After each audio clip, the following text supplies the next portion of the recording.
Welcome to Soul Tapping. My name is Sabine König, a naturopath for psychotherapy, and today there is a new video on the topic Overcoming Depression with Love. And today I will list 4 reasons why people remain trapped in their depression for so long and somehow can't find the way out. Point 1 is that people fight against their depression. It is, of course, the case that in our traditional Western medicine, we have learned that when we are sick and have symptoms, we must fight these symptoms. We have learned that healing means there are no more symptoms, so we must suppress them if necessary. There is no question about what significance the illness might have, whether there is a good reason for it, whether it wants to tell me something, or if there is a spiritual message behind it. Instead, everything is just removed. Cut away, eliminated with chemicals, with pills, as long as there are no more symptoms. And that's why people fight against their depression. But fighting is something that has nothing to do with healing at all. So if you want to experience deep, lasting healing, then we have to do it the other way around. We have to approach it with love. This means that you start to learn and practice loving and accepting yourself just as you are.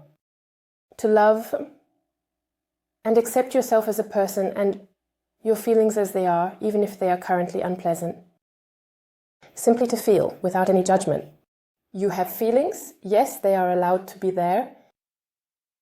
So just adopt a loving attitude towards your depression and see, maybe it's something that wants to help me, for example, to learn to change a few things in my life so that I can finally become happy. That is point 1. Point 2 is that we are ignoring a very important universal law of life, namely energy follows attention. The thing you think about the most, you will get more of in your life. If you have never dealt with the law of resonance or the law of attraction, then I can strongly recommend that you do so that it becomes clear to you that with everything we think, say and do all day, we are like a farmer in the field. So we are sowing for our future. And when you realize that, you notice, okay, yes, I might be complaining quite a lot in my life. So many depressed people spend a lot of energy on telling, how bad they feel and what led to it, who is to blame for it all. And by doing so, they ensure that they cement their depression even more and manifest it further. Your subconscious is always listening to everything you say, and you are programming it every time to find even more reasons for you to complain again. I know complaining is a bit of a negative word, but it hits the nail on the head quite well.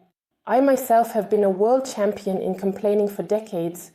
I know what I'm talking about, and I know how much better I feel today now that I no longer do it. We need to start talking about the things we want and no longer about the things we don't want. And by doing so, we program ourselves to receive more of what we want in the future. So, for example, if you have a coffee date with a friend, just try doing it differently. Simply don't talk about how terrible this week was again, how bad you're feeling, what your nasty ex has done again, and so on. Instead, try doing it differently. Just say, okay, if we meet here again in a year and everything has gone optimally for a year exactly as I wished, what would we talk about? We need to start dreaming again and first reconnect with what we desire. That would be the first step, to first know what you actually want. And not just what you don't want.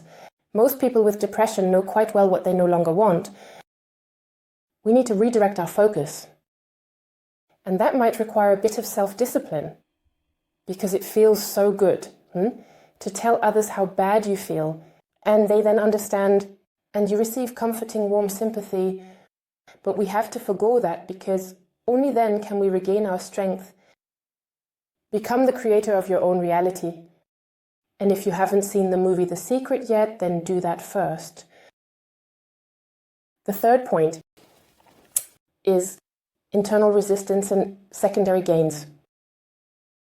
So, internal resistance. I believe the greatest internal resistance to becoming healthy is the fear of change. And that is also something completely natural. It is innate to us. We have survival mechanisms that ensure that no change happens.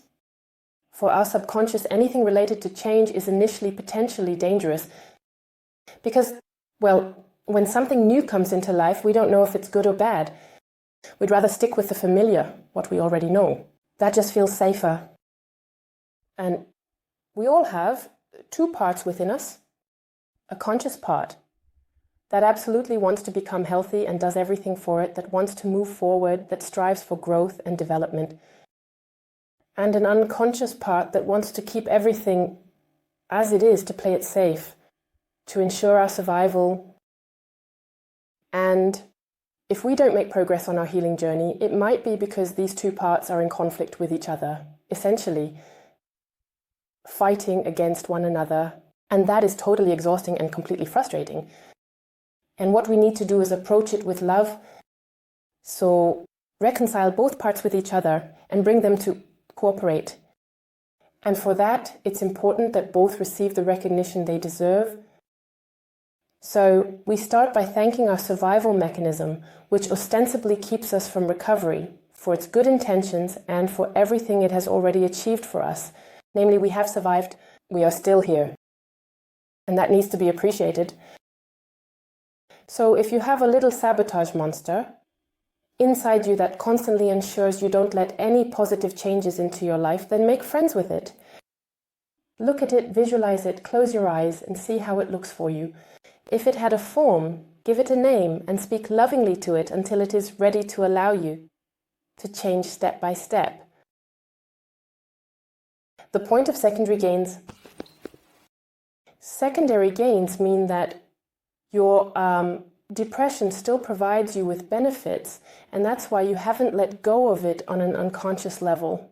For example, what many people with depression often experience is that they are afraid of being overwhelmed. This means that if they suddenly became strong, healthy, and capable again, then demands would be placed on them once more. And they believe that they might not be able to cope with that. And that's why the depression protects them from too many demands and from being overwhelmed. That is a real reason to remain ill. Another reason could be, for example, there are many different variations, as every person is different. Another reason could be that you would then have to abandon your depressed friends or family members. So if you have people around you who are also depressed, with whom you get along great, with whom you can talk about everything and who always understand you because they are going through the same thing, that is so important.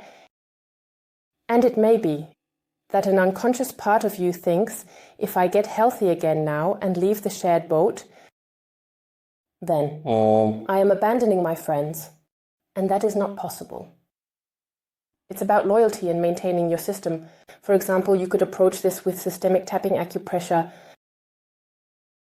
Another reason could be for people who have been, for a very long time, seemingly their whole life, in a slightly depressive state. For them, it has already become part of their identity, so they no longer know if they even exist in a happy and healthy state. And then you think, and who am I then? Do I even exist anymore? And that means the depression preserves our identity and our integrity. In some cases, the entire self-image and worldview might be tied to the depression. You would have to turn that around 180 degrees if you become healthy. And that is initially frightening, but it would lead one towards healing if one is willing to change their self-image. And finally, the last point. I believe that the healing process is often misunderstood. In conventional medicine, it is said that depression occurs in phases. That means there are depressive phases and there are normal phases. And then medications are given phase prophylactics, which are supposed to prevent the next severe phase from occurring. However, I experienced it differently on my path to healing. I experienced it in such a way that there are, so to speak, clearing phases and resting phases In the phases where you feel bad, you are encouraged to take a close look, work on yourself, seek help, and really make sure you clear up your issues. And in the phases where you feel normal, those are your resting phases. There, you finally don't need to work on yourself and can simply live. And if you maintain it this way, you will find that this is the normal healing process. So the clearing phases, the working phases, gradually become less frequent, weaker and shorter until you are healthy again. But if we understand it in such a way that every bad phase is a setback, if we interpret it like this, now I've fallen back into my old patterns, I can't get anything right, I'm not meant to be happy, blah, blah, blah, these typical depressive beliefs, we then reaffirm them, and then we give up because we are frustrated. And it is very important that we acknowledge that this is completely normal. There are always interim lows. That's part of it. The healing process never progresses steeply upwards, straight ahead. But there are always phases where things get significantly better in between. And then you fall back into a phase where it's not as good anymore. But if you observe this closely and if you approach it lovingly and not with struggle, frustration, and thoughts of regression, then you will find that next time you won't fall quite as deep as before. So, if you view the healing process this way and just let it be as it is, without immediately getting unsettled, just because a darker phase comes again, then you can endure it. And I believe that's a reason why many people then give up and think they are too stupid, or they fall back into self-condemnation and believe it won't work out anyway. And they believe their little inner sabotage monster, which then wants to tell them, forget it, you won't manage it anyway. So remember one sentence: you don't have to believe everything you think or what it thinks within you. That's not you, those are your parts. They want everything to stay as it is. Make peace with them and ask them to allow you to step by step out of the depression, to be able to develop. Okay, that's all for today. If with some things I said you now felt, oh yes, that's mine, I find myself in that, then take the opportunity and work on it. Get help. Tapping acupressure is a great thing. If you want to work with me, feel free to reach out. Maybe you have other methods with which you can work on yourself, but love yourself. Approach it with as much self-love as possible. And if you're thinking now, well, that doesn't work for me, because I'm a particularly difficult case, I can only tell you, everyone thinks that. So you too can get out of it. Hang in there, love yourself until next time. Goodbye.